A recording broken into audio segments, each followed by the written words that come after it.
Hello there guys and welcome, it is Niran here and today it is time for episode number 7 of our West Ham United career mode on FIFA 15. Now last episode of course we played two titanic fixtures, one of course in the Capital One Cup against Liverpool and the second being against Manchester United in the Barclays Premier League. Now we won against Liverpool, a feat we couldn't manage or couldn't recreate the episode before where we lost in the Barclays Premier League, but we won the Capital One Cup game in the third round 3-2 against Liverpool and then proceeded to lose 3-1 to Manchester United. Overall, still a pretty decent episode against two very decent sides. That leaves us in 11th in the table on 7 points, joint there with Southampton, I do believe, in 12th place.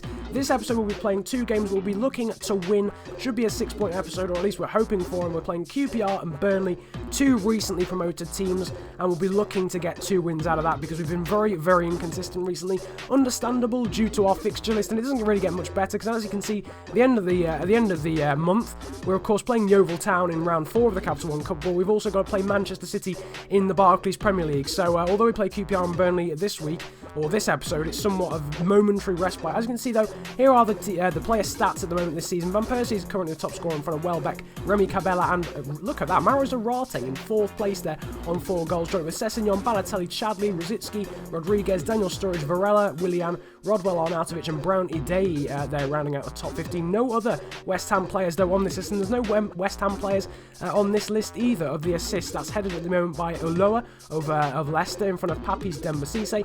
Then we've got Di Maria, Lukaku, Gerrard Sidwell, Agbonho Lamela, Lallana, Henderson, Idei, Wilshere, Vargas, Salah and Robin Van Persie rounding out the top 15. And as you can see, no clean sheet either. We're sort of ghosting about really in terms of the player stats at the moment. Only one player on the whole of the 3 lists at the moment. And I think it's time to change that. We're going to get straight into the first episode. Not the first episode. This is the 7th episode. No, we're going to play it. No, you know what? No, first game of this episode. There we go. We're playing QPR at home at the Bowling Ground, as it's called on this game, obviously Upton Park in real life, although I suppose it's the Bowling Ground in real life. That's completely beyond the point though. As you can see, here is the squad. In terms of the major changes, nothing really, the usual squad.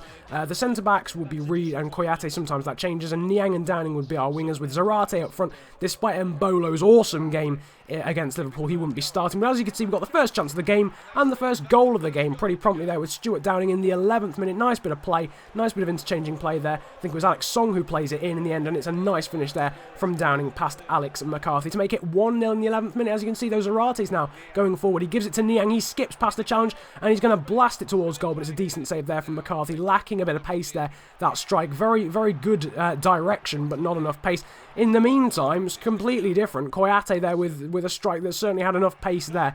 Brilliant strike from Koyate, but a good save. And yet another save from McCarthy. I think this time from Stuart Downing. From a corner, though, comes into the box. McCarthy punches it clear. Comes back to Noble, who's just taken the corner. It's going to come into Niang. He's going to overhead kick it. And it's destined, surely, for the top right-hand corner. But what a save that is from Alex McCarthy. QPR went forward and really actually not only should have got a header on that, I think that was Isla actually, not Charlie Austin.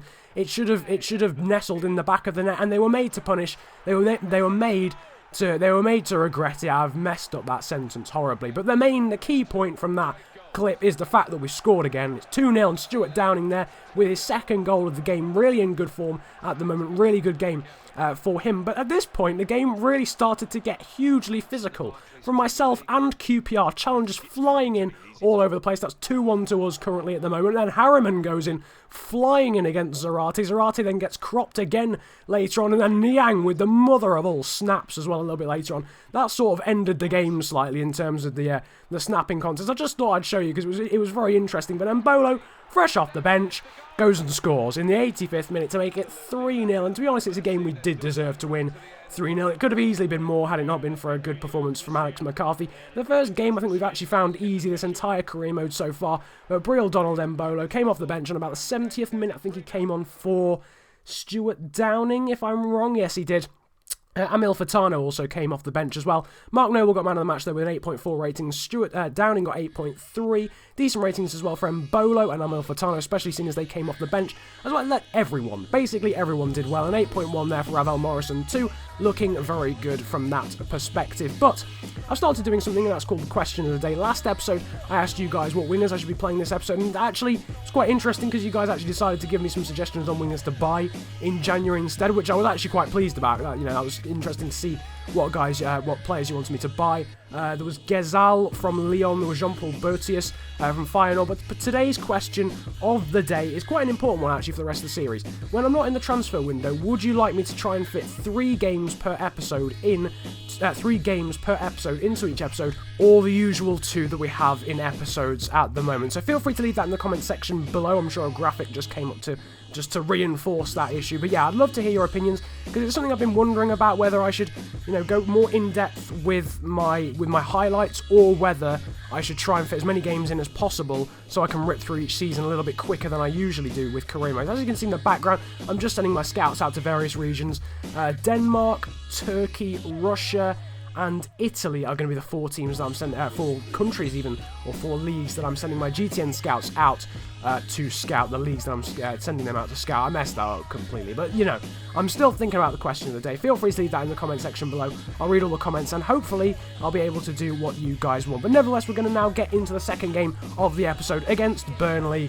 And having won against QPR pretty comfortably, could have been easily really 5-0, to be honest with you. Would have loved to have seen that Niang goal go in. We were playing here against Burnley with quite a bit of confidence. As you can see there, Bahluli is going to be playing for us. He's just coming out of the tunnel. But before we get into that, here's the Burnley squad.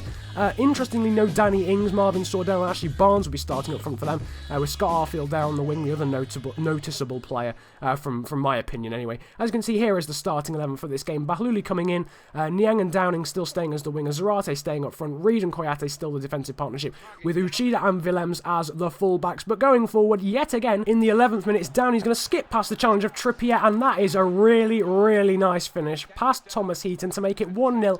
Yet again, Stuart Downing with his 3rd goal in 2 games. He should be on that top scorers list in the Barclays Premier League, I would feel now. But a really nice finish there from him. Could easily have gone wide. Zarate, though, going forward, it somehow manages to fall to Downing, and it's a good save this time from Heaton to deny Downing his 2nd goal of the game. Downing, though, gives it to Song. He's going to play it forward through to Zarate in the 39th minute, and he's going to make it 2-0.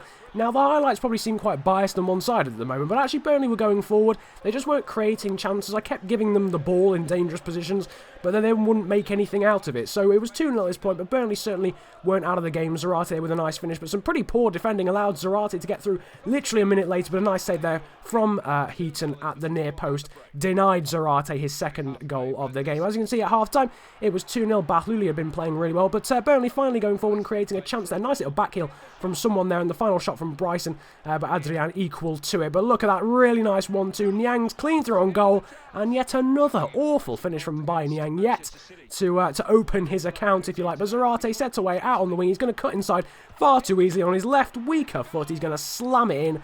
Well, as far as I'm aware, it's his weaker foot. It might actually be a stronger foot. I haven't checked, but still, that made it 3-0 to give him his 2nd goal of the episode, and I do believe his 6th goal of the season so far. So Zarate's form has been absolutely stunning so far.